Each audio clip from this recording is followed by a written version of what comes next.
بسم الله الرحمن الرحيم، والصلاة والسلام على سيد المرسلين وآله وصحبه أجمعين. السلام عليكم ورحمة الله تعالى وبركاته. في هذه الحصة ديال اليوم اختاريت لكم واحد القصة، هي قصة كفاح فوق الخيال، أحد أفضل الحوارات التحفيزية التي ستشاهدها، ديال ليزا نيكولز.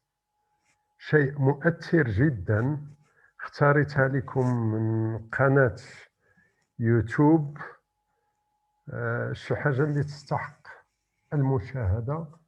نقول لكم فرجة ممتعة، وموعدنا إن شاء الله بعد نهاية العرض. السلام عليكم ورحمة الله تعالى وبركاته. I'm in Inglewood, living off Arborvitae. I'm on government assistance, and I run out of money, and I had to buy Pampers for Jelani. And I had $11.42 in the bank. And I remember wrapping my son in a towel for 2 days. You know, someone said, because when I tell the story, I always get teary-eyed. And someone said, do you fabricate the tears because you've told the story so much? No, I'm a mama. Every time I tell the story, I feel it again. I remember the second day, like you said, I had my hand on Jelani's stomach, and I said, don't worry, baby.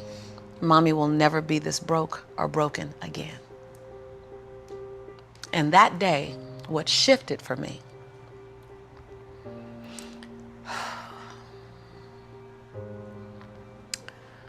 was I was willing, and I don't know if this is going to sound crazy, I was willing to completely die to any form of me that I had been, so that I can birth the woman that I was becoming. The reason why a lot of people won't become who they want is because they're too attached to who they've been. And you hear it all the time when people say, I've always been this way. Okay, well, if that's working for you, keep doing that. I knew it wasn't working for me any longer. I had hit my version of rock bottom.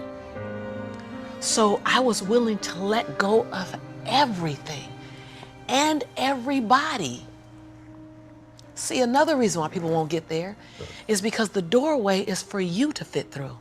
You trying to carry everybody else through because you're trying to be Rescue 911. And you got to rescue you first.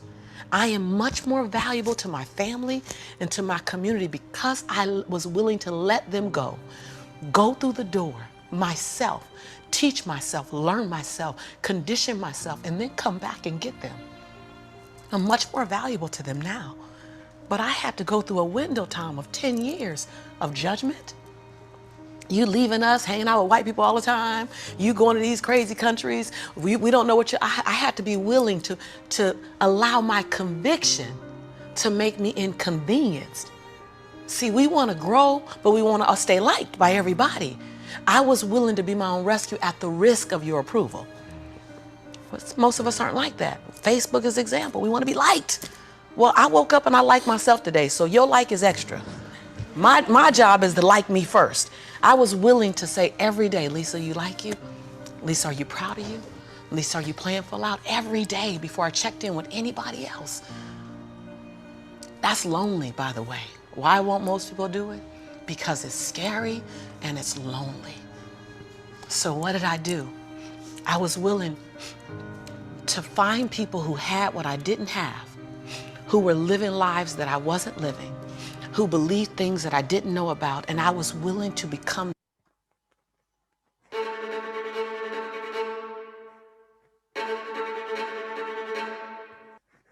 their student.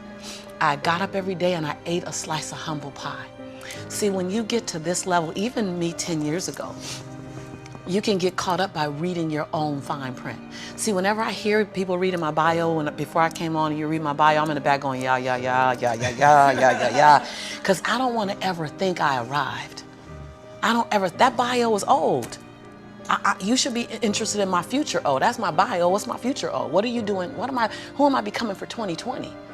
And we get caught up in our bios. We get caught up in our status. I never allowed that to stop me from going and sitting at the hem of someone and saying, what do you know about wealth? See, because there's three forms to money. There's three relationships to money. We learn how to earn it, we learn how to keep it, and we learn how to grow it. Well, I learned how to earn it because my theme song was, I'm a hustler, baby. And I want you to know, everybody with me, it ain't where I've been, but what? Where I'm about to go. So I was singing that song. That was good. They know, right? I was singing that song when I was working out of my closet as my office. I was in a walk-in closet where you really couldn't walk in, you stepped in and turned, right? and the clothes rack, you know how you have the hanger rack, I had pant hangers in the closet and I had manila folders clipping on the pant hangers. Those are my client files. And I would sit there and I put $2.99 mirrors that you get from CVS. I put them all around my closet walls so that I can make my office look bigger.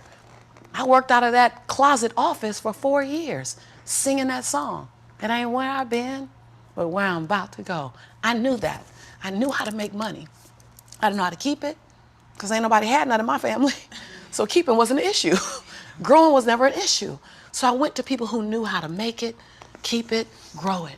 I went to people who was about serving others to the highest level. See, I make a lot of money because I serve more people. See, all your success is on the other side of service. People trying to make money, if it begins and ends with money, it's going to be a short-lived victory.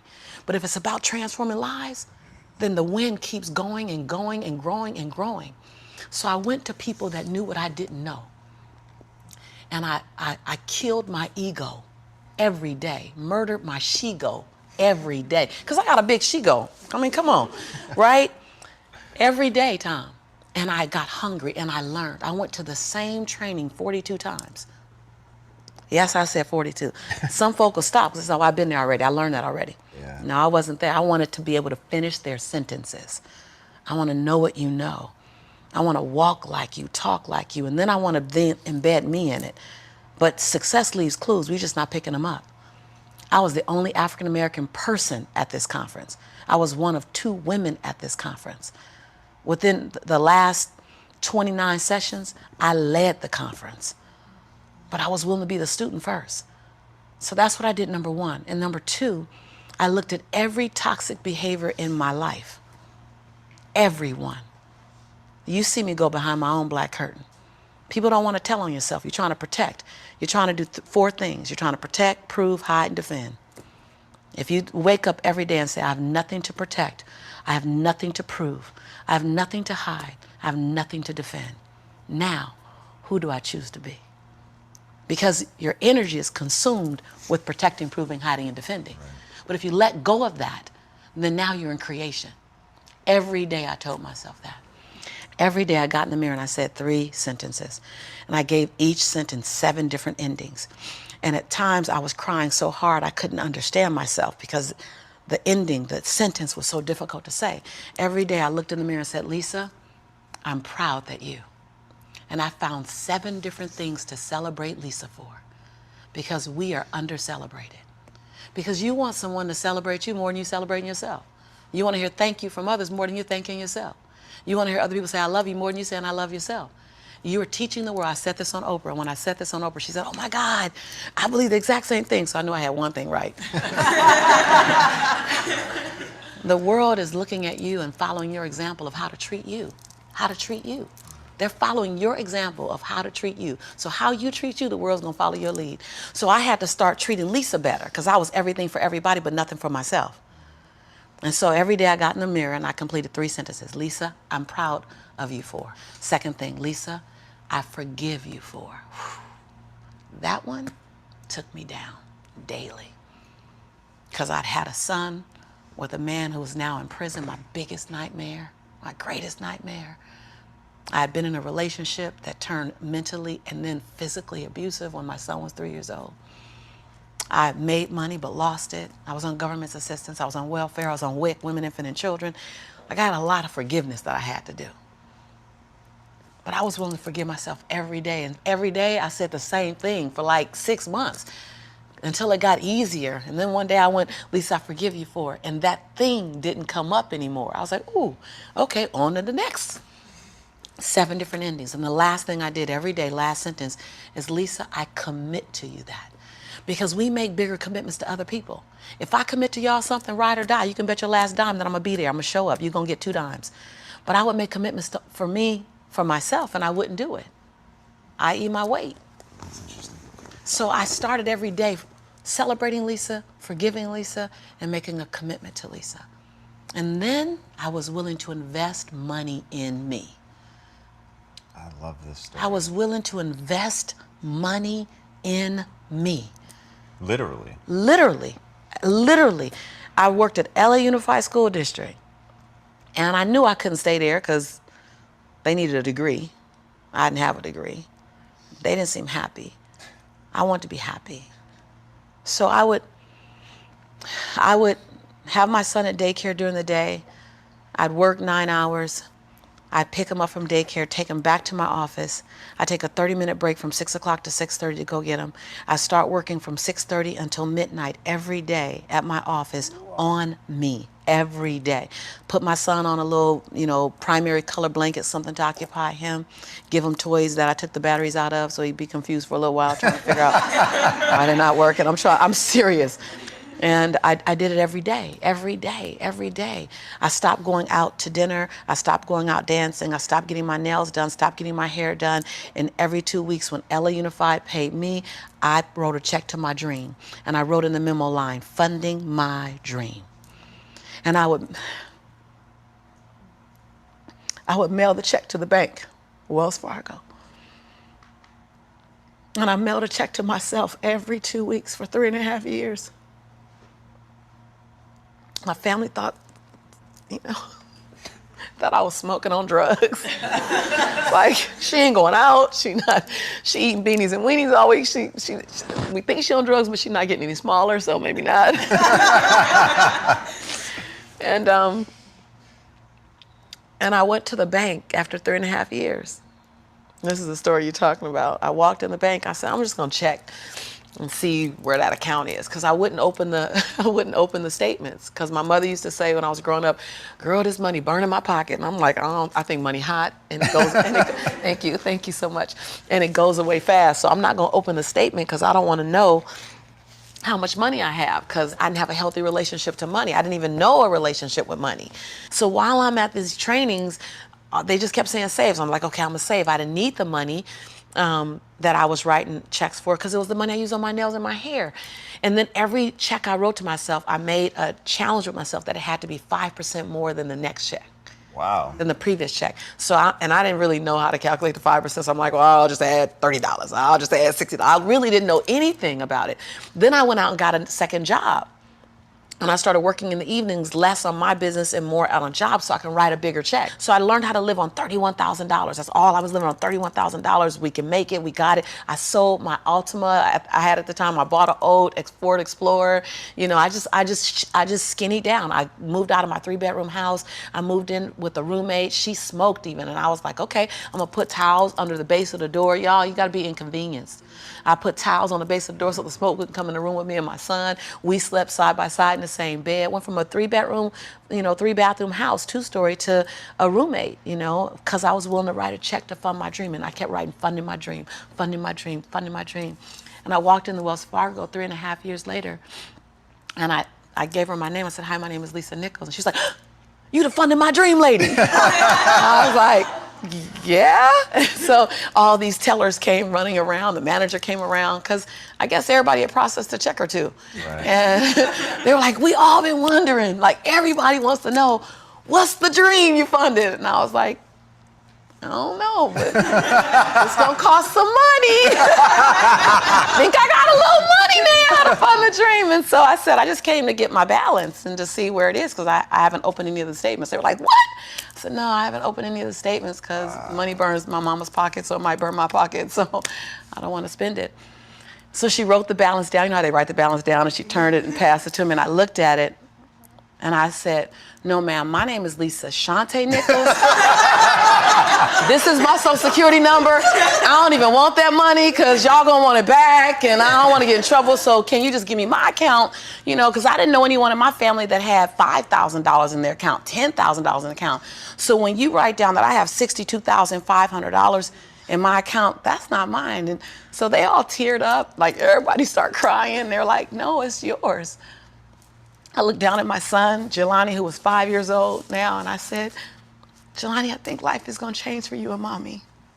Oh. My son said, Mommy, can we finally go to McDonald's now? So, because I've been making them homemade Big Macs for a while. I was like, Mama can make you a better Big Mac than, Ronald McDonald. So, because I was willing to inconvenience my entire life. My entire life. I was willing to disrupt my entire life to buy my future, to buy my possibility, to give my dream a chance. See, we're not supposed to tuck our dreams in on the pillow when we get up in the morning. We're not supposed to leave them at home and go and fulfill somebody else's dream. We're not supposed to do that. That's not what we're wired to do. That's not who we are. Your human spirit doesn't care about the economy. The human spirit doesn't care that my son's father went to prison. The human spirit doesn't care what's happened to your family. The human spirit doesn't care about the past. You may have been molested, or your family may have been broke, or you may have been betrayed, or you may have a divorce. Your human spirit doesn't care about any of that. Your human spirit simply says, what's our command for tomorrow? What do you want to create? It's not keeping score. Your brain is keeping score, because your brain is designed to keep you safe. Your soul, your intuition, your human spirit is designed to make you soar. And when you get to the edge of that stage, I want to get up right now. Can I get up right now? You can whatever you want. Okay. Think I'm going to tell Lisa Nichols no? Come on now. When you get to the edge, your brain will always tell you to step back. It's always going to tell you to step back, because you can fall. Always. It's going to tell you to step back. Because before you fell, the last time you did this, you saw someone else fail. You could hurt. You could be off work. It's going to tell you. It's designed to keep you safe. So you have to be willing to play between your brain and your soul. And on some days, you got to just listen to your soul. And you got to say, I'm going to leap. I'm going to get to the edge. Most people are at the edge, and you're standing at the edge and you're watching everyone else fly. That's Pimp My Ride, Watch My Crib, all this stuff. Watching people's lives on Facebook. You're at the edge, watching someone else live, wondering what it's going to be like when you jump without ever jumping. And I'm just here to tell you, jump. Because only 3 things can happen. You're either going to jump and fly, or you're going to jump and fall on something soft, or you're going to fall down hard. Either way, you're going to get back up. You already know you got what it takes to get back up. Your greatest fear is not that you will fall. Your greatest fear is that you will live a full life and never fly, that you never leaped. You're not afraid of dying. You're afraid of dying before the world sees who you really are, before they really get your fingerprint, before they really feel your breath, before they really get your contribution, before they really feel you. That's what you don't want to happen. You don't want to leave this place without us knowing you were here. All I'm doing is giving my dream a chance. And I'm not extraordinary. You don't get off the hook. You don't get to be let off the hook. I'm an ordinary woman who chooses every day to make one more extraordinary decision. You're a grinder. Yeah, right? Like.